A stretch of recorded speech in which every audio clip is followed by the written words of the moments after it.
The only issue is you don't know if that's where it's going to stop, because you think about it. This is a situation where this guy can go there and she's like, oh, I need help setting up my TV. She's removed the TV and put it down, and as the guy is busy setting it up, she wants to take his pants down and... The royal penis is clean, Your Highness. Welcome to the Breakdown Podcast, where I talk about love, sex, and relationships from a guy's perspective, as well as a bunch of other guy shit. The man on the mic is a man who might find it hard to breathe if you've got that asthma. He is also a man whose sickness for the thickness prevents him from skinny dipping. It is none other than your tall, dark, and mildly handsome man, Sir Denver B. And I am here to speak about men, but more so about the fact that there might be some misunderstandings.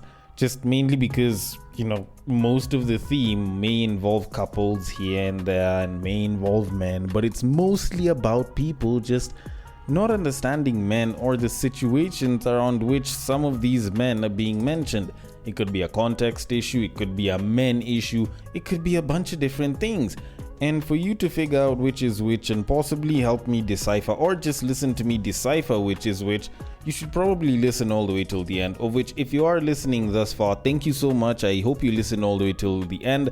And should you like the episode, should you not like it, should you want to give a different form of feedback, or should you want to suggest a potential topic that I should discuss on the podcast, then the social media links are usually in the description below. My DMs are always open, and I will be more than happy to attend to what it is that you have sent me accordingly.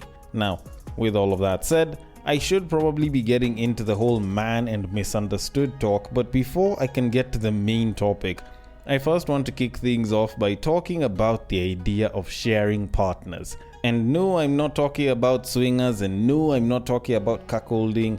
I'm just talking about sharing partners. So if there's any of y'all whose minds are in the gutter, get them out, keep them as clean as possible, because there is a situation where a woman was generously or has decided to generously share her husband.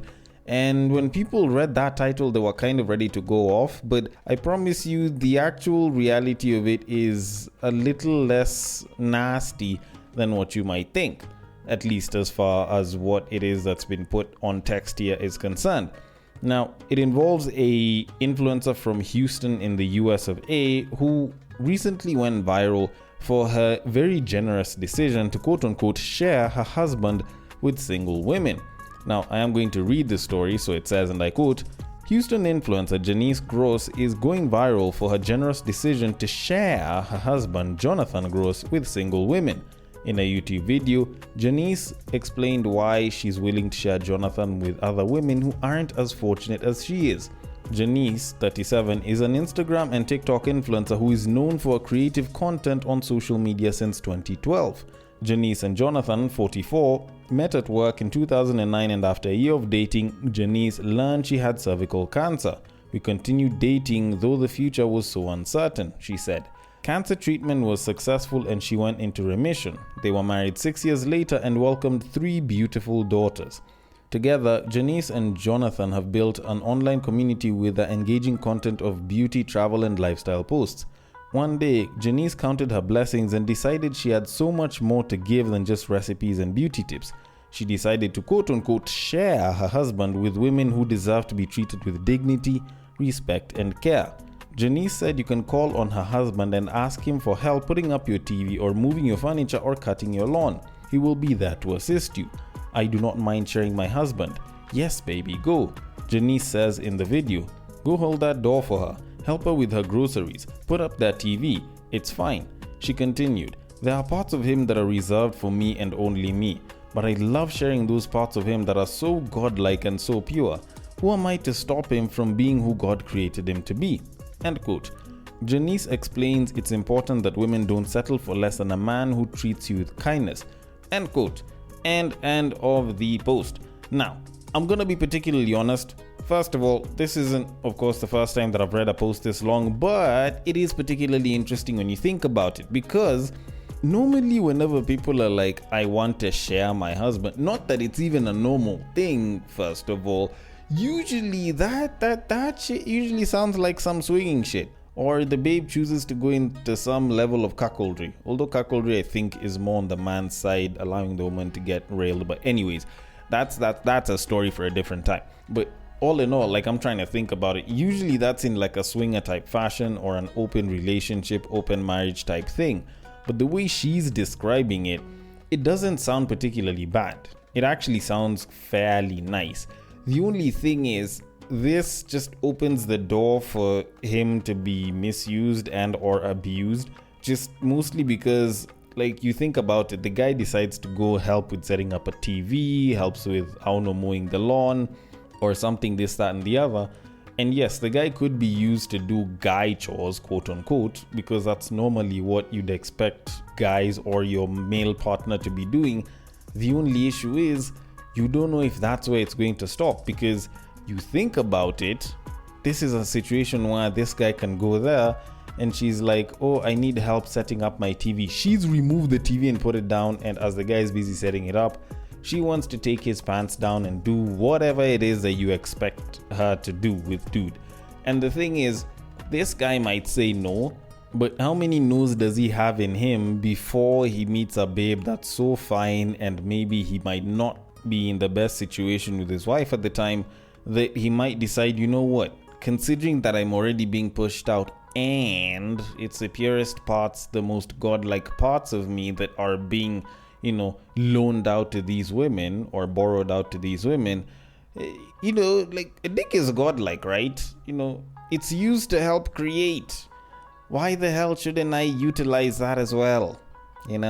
Just saying. Because here's the thing, like, you find that more often than not, there's a lot of single women that are very, very into the idea of being with someone that is already taken. And it's not like it's like a fetish or something, although there are some people that are into that kind of thing, both men and women alike. But when I think about it, considering that pre-selection bias exists in a lot of women, the very high likelihood that he is considered to be an incredibly attractive dude simply because he's taken makes it a particularly dangerous thing that she's doing. Now, don't get me wrong, maybe the guy is faithful, from here to Jupiter and back. And, like, maybe I'm just overthinking this entire thing and people are just looking at things in like the worst way possible and their minds are in the gutter. But you kind of have to think about the possibility that a lot of these single women are going to try and bag this dude or bag this dude's seed, because for some reason, if you're a good guy and you're taken, you are usually in high demand. Although, then again, I might be wrong about this, just the same way I could be wrong about other things, so I am going to leave it at that and move it on to our main topic of this episode. Now, if you've been listening to me for the longest time, or, even just a little bit of time, or if you've actually read the bio to the podcast from whatever app you're using to listen to me from, and you actually sort of paid attention, you know that the primary reason why I do this podcast is so that I can speak on relationships, love, and sex from a guy's perspective. This is pretty much the core of what I do. So when I listen to women busy speak on the things that they've learned about men from men in relation to like their relationships with women, my interest usually gets piqued, because if it's something that's true, then there's a pretty good chance I agreed with it and I probably mentioned it, or I might have mentioned it at least at some point and I might have agreed to it or at least gotten close to it. But if it's something that I don't agree with, then it does definitely, raise the question of, whether there's more to it that I haven't figured out or not. So when I stumbled across a video from a lady known as Twinkle Stanley on IG, where she was busy talking about some of the things that she learned about men in relation to relationships and more so how they treat their women, my interest was particularly piqued. So she had 3 main points that she brought out, and I do want to get into exactly what she said, but before I can do that, I want to at least let the video play. So without further ado, things I'm learning about men through my male friends. Part 2. Men never settle.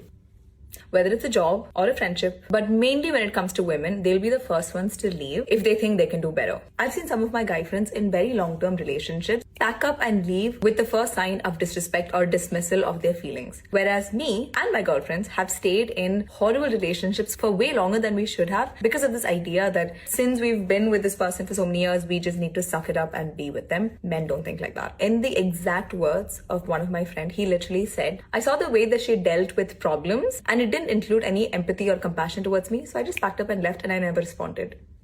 They were together for years. Number 2, men usually know if this is the woman that they want to be with long term quite early on, but they still encourage women that they're not very interested in for the sole purpose of having someone until they meet their dream woman. One of my friends recently was talking about how he's not interested in this woman, but I asked him to show me his text and he was double texting her. And I was like, why are you messaging her if you're not interested? And his response was, I don't have anyone, so beggars can't be choosers, so I just have to text her now. And I was like, you do you, because anyway she wasn't replying to him, so he was just embarrassing himself. Number 3, they come back when they don't get better. It's very rare that a man comes back because he truly regrets what he did. I think there are men that exist like that, but most of them come back because they didn't find a better option. It's very hard to find good women out there. So when they realize that they don't have a lot of great options, they come back to people who are very easily available, which used to be me, not anymore. But yeah, good thing to keep in mind. Those are my lessons. Do you want more? I can literally do my research and come back with reports. Okay. That's fairly comprehensive things that she's mentioned, but I don't entirely agree with them. But all in all, can I say that I agree with most of what she said? I feel like it's like a bit of a 50-50. There's some things that I do agree with, there's some things that I don't agree with, and there's some things that I believe need further explanation. Now, I'll be very honest, the moment I listened to this at first, I was like, I don't think this babe fully understands guys, although at the very same time she is talking about, guys that she's interacted with, or at least male friends or guys that she knows, and some of the interactions and some of the situations and some of the decisions they've made and the stuff they've done. So, she probably did at least, learn something from some of those guys. But even with that said, they probably aren't a representation of most guys in general, because there's some things over here that are being said that just don't apply to most guys in general. And I know this because I tend to interact with a lot of quote-unquote regular guys, and maybe someone could say that she was with high-value guys, or she was with guys that are very emotionally aware, and there might be an argument for that, although for the most part it sounds like she was mostly dealing with guys that are just either just assholes or guys that are just very, very big on just leaving and moving on. But maybe I'm wrong. Although considering that I am a guy that talks about guy emotions and guy relationship stuff, I might as well just kind of critique this. So I will go from point to point with the 3 points that she mentioned, and I'll try and handle as much of what she said as possible, so that I can at least give some context and some understanding as to what it is that she's saying and whether it's true or not. So the first one on men never settling and never actually being able to take disrespect. While I could say that it's true, I could argue that there are some bits that she doesn't entirely get when it comes to guys, or maybe just the guys that she interacts with aren't quote unquote most guys, because the way I see it, men almost always settle. Of course, what she ended up moving towards was settling for disrespect, which guys mostly don't settle for it, save for some bits that I'll mention in a moment or two. But essentially most guys will usually settle, and with a lot of regular guys, they will usually settle for what it is that they are willing to take from a babe towards a certain threshold. Now, of course, when it comes to just blatant disrespect, guys will not take that. You blatantly disrespect me in a big way or in a very direct way or in public, and you've basically lost me. Most guys, the moment it becomes blatant disrespect, they will up and leave, or they will just check out. And usually it is based off of the fact that they're just not being respected.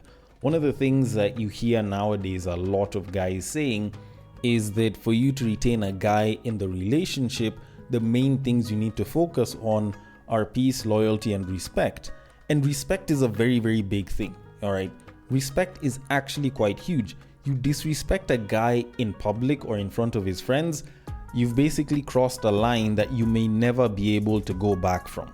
You do it in public, you do it in a direct way, you've basically crossed a line that you may never come back from. But with that said, the part where I was talking about men almost always settle, if you do sort of undertones of disrespect, some of those microaggressions, you might actually be able to slide them under the rug and the guy won't really lose his shit or absolutely just drop you and move on. Because for the most part, guys may take a while to actually recognize what you've done passive aggressively as disrespect. And also, in a lot of instances, you might find that they might see it as disrespectful, but not disrespectful enough that they should leave the relationship there and then. So you find that those quote-unquote microaggressions can go on for a while, but what will happen is if he notices that there's a pattern to it, he'll basically start pulling away and it'll sort of be a gradual thing. So as you're just doing things and they're being pushed under the rug, but they're pushing him away from the house. So essentially that's kind of how it works with a lot of guys. Now, the whole bit of, I didn't like her decision-making skills, so I just up and left and they were together for years. Honestly, in my opinion, I think that was more of an asshole move because most guys wouldn't do that. There's a lot of guys that basically just chill in relationships and they're doing nothing. The relationship doesn't seem like it's going anywhere simply because, she's not done anything that would warrant a breakup and he's not doing anything that's warranted a breakup. You guys just end up staying together. So on that first point, for the most part, I'd say that what she's saying isn't entirely true, although there is quite a lot of truth when you kind of look at it in the major bits of like the entire thing. If it's a big one, yes. If it's, small microaggressions, those ones can kind of go under the rug for quite a while. Then on to the second point, which is that men will be with a woman that they don't want to be with a long term because they haven't met their dream woman. Now, this one I'd argue is mostly bullshit. And alright, just let me cook with this one. Now, when it comes to guys and dating, we don't carry relationship length or relationship quantity, if I can call it that, in very high regard. Yes, maybe we might after a while, but that's usually after a fairly long while. But for the most part, we don't carry that much of a care towards it. Mostly because, if a guy ends up out of a relationship, whether it's a 2-year relationship, a 10-year relationship, or a 2-month relationship, if he's left the relationship, he's left the relationship. It doesn't really bother him that much. But if a babe has gone through 3-4 relationships and each of them is lasting a month or two, then of course now it's going to be a question of, is there a problem with me, blah, blah, blah. But, that could also be wrong, depending on who you ask. But whenever it comes to dating for guys, yes, if I am dating someone and after a while I realize that I don't think I might want to be with this person long term, then yes, I can choose to continue dating this person because it's not like they've done anything wrong. All right. I know it sounds like it's like a cop-out or some bullshit, but for the most part, if you haven't done anything wrong to a guy and you treat him well, even though he does not envision himself marrying you, he will practically just stay in that relationship. There's guys that basically end up settling down or even having kids with someone that they didn't entirely want or think that they'd actually end up spending the rest of their lives with. Now, it doesn't mean that just because a guy doesn't see you being his potential wife initially, that you aren't going to be there.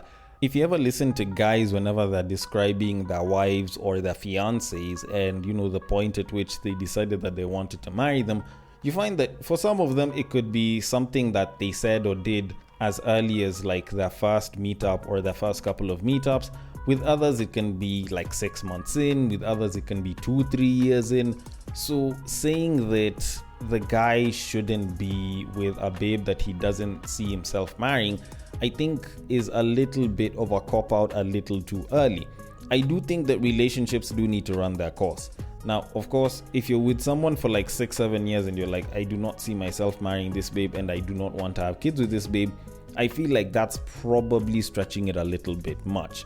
But for the most part, there's guys that have good babes with them, and even though they don't necessarily see themselves having a family with said babe, I don't see why still being with that person is that big of a problem.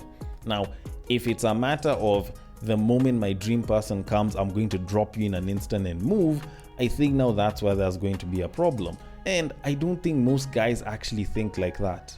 I honestly don't think most guys think that, the woman of their dreams is going to come and they're going to drop their current babe for this supposedly amazing woman that's going to fulfill everything. more often than not, whenever I listen to guys, and this is kind of beyond my experience because I don't have that much long-term dating experience, like most guys that I know who've been dating long-term, what they'll do is they'll identify flaws that their partner has, and then they might compare it with some other babe that they might want. But saying that the woman of their dreams is the person that they're waiting for so that they can drop their current babe, I don't know. That sounds more like a women thing than a man thing, but regardless of gender, you'd have to be an asshole to decide to do such a thing. Although I do get why some babes might choose to do it. Guys though, I really don't see them doing that, but I could be wrong on that one as well. Then to the last point, last but not least, men will come back when they don't get a better option, and when they do, it's usually because you're easily available. Now, to be quite honest, I think this isn't entirely true, regardless of gender. Even when it comes to women, yes, there could be that, but whenever you think about it in that sense, it almost always sounds negative, yet it isn't always the case. Now, of course, if it's a situation where the guy went and hoed around and he dropped you and he played you because he wanted to get, say, for example, a better babe or a baddie somewhere who cheated on him or treats him like shit, and then he decides to come back to you, then it seems bad. But there's instances where you guys might just have differences and you decide to split. And over time, you realize that, the person that you split with was an amazing person and you guys might have had differences, but those differences weren't irreconcilable. They were things that could be talked through and could be sorted out in a different way. Maybe those an influence from friends that you realize over time, mess things up between the both of you. So saying that the guy is going to come back because he can't find better, like sometimes not finding better is a good thing. It shows that you are the best fit for the said person, regardless of what gender you are and regardless of the gender of the person that's coming back to you or to whoever it is that you're speaking of. And I'll admit that at least she admitted that there's those guys and it's not a bad thing, but do I think that it's every guy that is usually going to be like that? No. Do I think that most guys are going back because they chose to be hoes or they went around and they didn't find a good babe and there are very few blah blah? Like, I feel like, of course, good people or good potential partners that are good for you aren't always going to be like particularly abundant for the most part, especially as you age. But in my opinion, I feel like you going back to an ex shouldn't be an issue of, they couldn't get better or you were easily available. Sometimes two people just look back at what it is that they had and they choose to go back there. Sometimes you find that people go back to their toxic exes because mentally your mind will kind of dumb down or like reduce the severity of the pain that you felt from a past experience, just so that you can hold on to the happy ones and be like, we had a couple of issues but they weren't that bad. Like, it's not like the baby's easily available or good. Sometimes people go back to toxic exes. Sometimes people go back to an ex that they just genuinely cared about and wanted to be with. Sometimes people only envisioned a future with that person, so when they get a chance to, they go back to that person and want to try things out again. So it's not entirely true. And when you kind of look at everything that she's mentioned, there's a lot of caveats in what she's mentioning.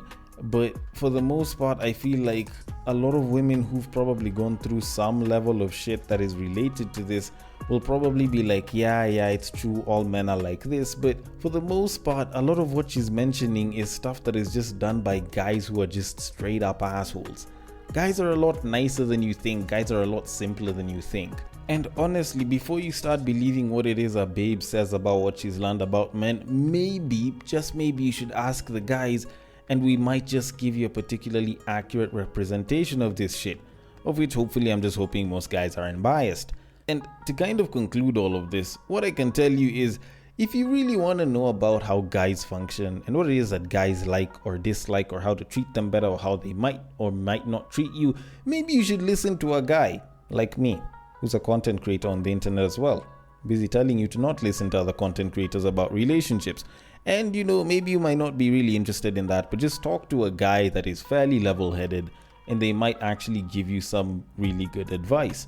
Also, don't jump to conclusions about some shit just because you heard some person on the internet saying it. Sometimes you need to look a little bit deeper and understand the context around what it is that they decided to do. Because for the most part, I believe that men are particularly simple creatures if you want to make them happy and if you want to be with them. Because if you want to retain a guy, it's particularly simple because most of what you need to do is you just give him peace, loyalty, and respect. You make sure that his stomach is full and his balls are empty, and for the most part, dude is gonna be happy. Now, does that mean that he will stick to you and only you the entire time and he'll want to be with you for the rest of his life? No, but I believe that's what a lot of these discussions usually come in, where now we'll ask for context because no relationship is the same. Although, then again, maybe I'm just saying all of this shit because I'm a guy and I'm trying to make it seem as though guys are a lot better than they actually are. Maybe I might be wrong. Either way, I want your thoughts on it. The DMs are open on IG, it is at the breaktime_podcast. On Facebook, it is at the breaktime podcast. On X, it is at bagakad, and on Bluesky, it is at the breaktimepod.bsky.social. Thank you so much for listening all the way till the end, and I will catch you guys on the next break. But what I believe is that if you put a pastor and a prostitute in one room, one is likely to convert the other.